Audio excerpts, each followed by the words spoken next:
Olá, hoje estou aqui para falar um pouquinho sobre constelação sistêmica familiar, que é dos métodos que eu trabalho, né?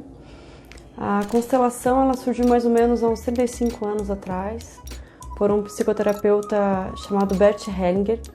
Ele é alemão e no período da Segunda Guerra Mundial ele era missionário da Igreja Católica e nesse período que ele era missionário ele foi viver numa comunidade Zulu, na África, onde ele começou a experienciar uma nova forma de olhar para o seu sistema e para o todo. Essa comunidade Zulu tinha o hábito de reverenciar os ancestrais, agradecendo por tudo que eles viveram, pois permitiu que aquele indivíduo estivesse ali. E tinham hábitos diferentes. Quando alguém, da tribo ou da comunidade fazia uma atitude que era considerada ruim, toda a comunidade se reunia em volta dele para trazer todas as qualidades, tudo de bom que ele já tinha feito. Muito diferente do que nós vivemos aqui no Ocidental até hoje. Então, Bert, por ser psicólogo, teólogo e filósofo, ele se considerava um filósofo, ele começou a perceber que muitas questões que ele atendia traziam padrões que vinham daquele sistema familiar. Então, eram padrões que se repetiam de geração em geração. Então, percebendo todo esse movimento, ele foi compreendendo que existia algo maior por trás do sistema. Existiam leis, existia uma ordem, e quando elas não eram respeitadas, alguém acabava não conseguindo ir para sua vida. E foi aí, então, que surgiu a constelação sistêmica familiar. No princípio, ela chamava-se reposição sistêmica familiar, em alemão. Na tradução para inglês, virou constellation, e do inglês para o português veio como constelação sistêmica familiar, que não deixa de ter sentido, pois um astro entra em movimento, todos os outros indivíduos vão entrar em movimento também para se harmonizar. E é isso que nós fazemos com o nosso sistema. Nós pertencemos a essa constelação chamada família.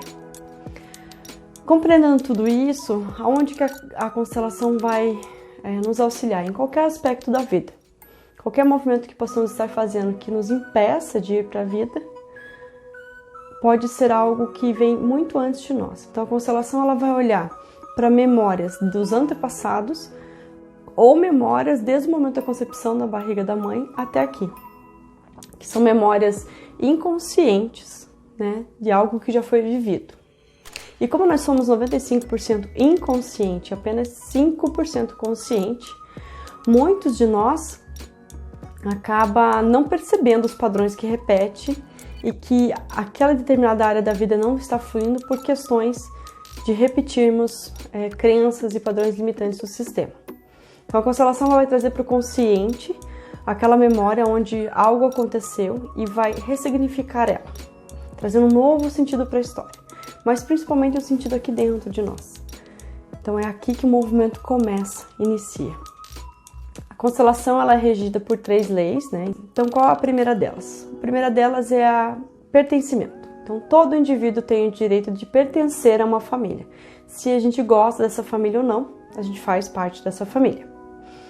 E quando nós somos excluídos? Quando temos casos de aborto, discriminação religiosa, sexual, racial, cultural, religiosa, enfim, o que eu já falei. Então pode ser também porque nós temos um ancestral, alguém que foi um assassino, ou que tem um padrão diferente daquilo que nós consideramos como certo. A tendência do sistema julgar e excluir pelas suas crenças é muito grande. Então, quando nós estamos presos a esse padrão, acabamos apenas repetindo tudo que já vem sendo feito. Então, quando que pode acontecer uma exclusão? Exemplos de exclusão. Então, a exclusão pode ser por alguém que tem uma dificuldade, por exemplo, pode parecer uma coisa boba, de falar uma língua. Muitos japoneses têm dificuldade de falar o inglês, devido à guerra. Então, por amor e lealdade aos seus ancestrais, abrem mão de falar uma segunda língua, que é o inglês, por tudo que aconteceu no passado. Então, eu já atendi uma pessoa que estava com dificuldade de passar numa prova de alemão. Quando ele constelou, ele entendeu de onde vinha, que era um ancestral que não pôde falar sua língua natal, que era o alemão, e quando veio para o Brasil, por causa da guerra, acabou abrindo mão disso.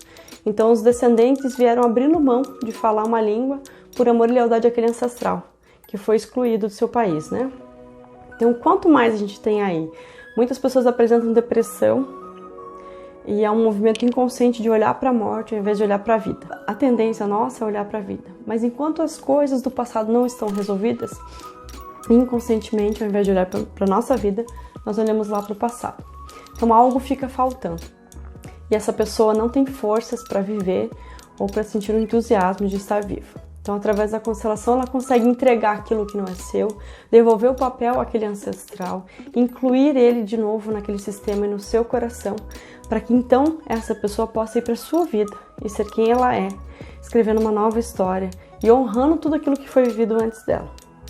Então, a primeira lei do pertencimento pode incluir muitas coisas. Nós somos muito julgadores como seres humanos, então quando nós julgamos, temos a tendência a excluir. A constelação vai falar sobre não julgamento.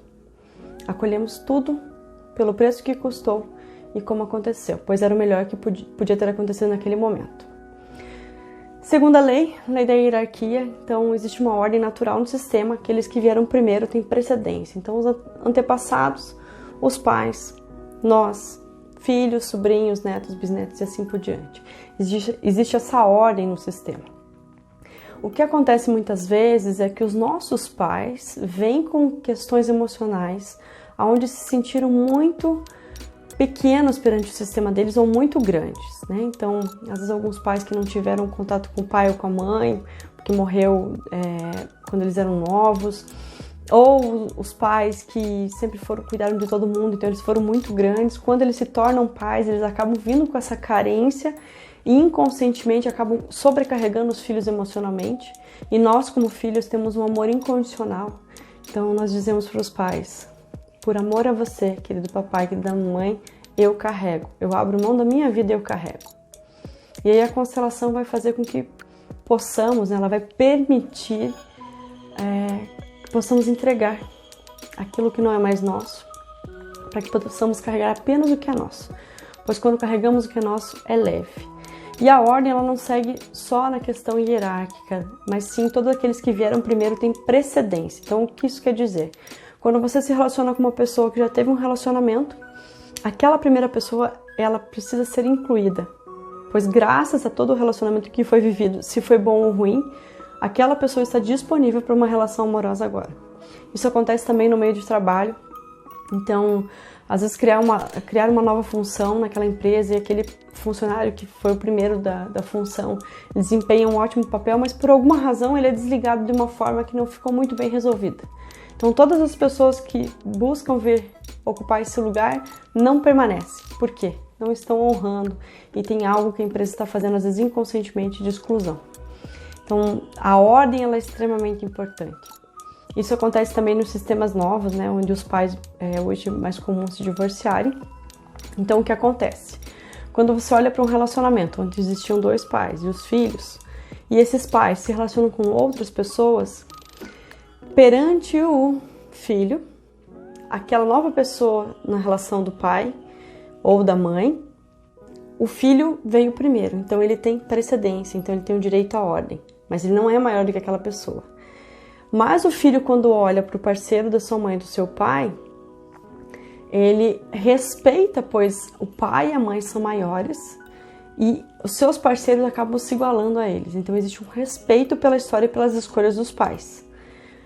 E o que não acontece muitas vezes, né, é isso, porque existem muitas pessoas que se relacionam com pessoas que já foram casadas e não aceitam a primeira história, a primeira vida, os primeiros filhos da relação, assim como os filhos não aceitam as novas escolhas dos pais. Então nós temos um emaranhamento quântico. E a constelação entra e começa a trazer ordem, cada um vai ocupar o seu lugar, todos são importantes. Terceira lei, não menos importante, a lei do equilíbrio entre o dar e o tomar. Então, aquelas pessoas que são iguais a nós na hierarquia, que não são filhos, nem pais, nem ancestrais, sobrinhos, ou seja, são os parceiros de vida, da vida amorosa, sócios, irmãos, primos, eles não são nem maiores nem menores. Qual é o nosso papel com eles? Dou aquilo que posso, tomo aquilo que preciso. Então, numa relação amorosa, se existe equilíbrio, a pessoa dá 50 e a outra dá 50. Então, existe equilíbrio e a relação flui. O que muitas vezes acontece é que um dos parceiros, ou ambos, vende suas histórias né, com o sistema familiar, com pai, com mãe, com ancestralidade, emocionalmente feridos. Então eles não sabem o lugar deles, nem o tamanho deles perante o sistema deles. A forma como eles vão se relacionar com o mundo é baseado de como eles conviveram e como eles vieram. Então nós vemos muitas relações acabando, muitos casamentos onde as pessoas poderiam ter equilíbrio e apenas um parceiro dá e o outro fica disponível. É que ele dá até que um momento a relação está muito distante e ela acaba. Isso quando muitas vezes não acontecem traições, né? Pois aquele que recebe menos ou aquele que recebe mais se sente em desequilíbrio e busca uma outra pessoa para ter equilíbrio. Então, a constelação ela vai agir em todos os níveis, todas as áreas da nossa vida. O que constelar? Aí fica muito a critério da pessoa, se a pessoa tem dúvida, uma conversa antes, só para definirmos o tema. Às vezes alguns temas estão correlacionados e a constelação ela não tem nenhum vínculo religioso ou espiritual apenas se for no sentido de energia, de vibração, pois nós acessamos esse campo, né, do sistema familiar, que é chamado de campo morfogenético, por um biólogo chamado Rupert Sheldrake. Ele percebeu que os sistemas eles se comunicam de forma inconsciente. E são os sistemas dos minerais, dos vegetais, dos animais irracionais e dos animais racionais. Todos os sistemas conectados. Então nós temos uma comunicação inconsciente com o nosso sistema familiar. Como se nós fôssemos um smartphone. Então eu estou aqui vivendo a minha vida, ou acho que estou vivendo ela, mas estou trocando informações com o meu sistema familiar. Através de pensamentos, sentimentos, fala, sensações, enfim. E o meu sistema está trocando comigo. Então, quando eu constelo algo na minha vida, eu mexo com todo o meu sistema. Quando alguém do meu sistema constela algo, mexe comigo também. Então, nós estamos todos interligados no nível sanguíneo e no nível de sistema maior de humanidade. Então, a constelação ela vai agir nesse nível inconsciente, liberando aquilo que não é nosso, para que possamos cada vez mais acessar isso tudo que é nosso, para que possamos ter leveza, né, na vida e deixar que a vida flua. Não é algo que a gente faça a cada pouco, né, aconselho, porque mexe muito profundamente, às vezes num nível que a gente nem percebe. Após o que constelar, você pode estar conversando com o constelador e definir tranquilamente, mas tem que ser algo o qual você não tem o controle para mudar. Porque provavelmente isso está aqui dentro. E aí aqui é só a pontinha do iceberg que está por trás dessa história, dessas memórias. Se você sente que tem algo que possa ser constelado, liberado, para que você vá para sua vida, entre em contato comigo que vai ser um prazer olhar com amor para sua história. Gratidão!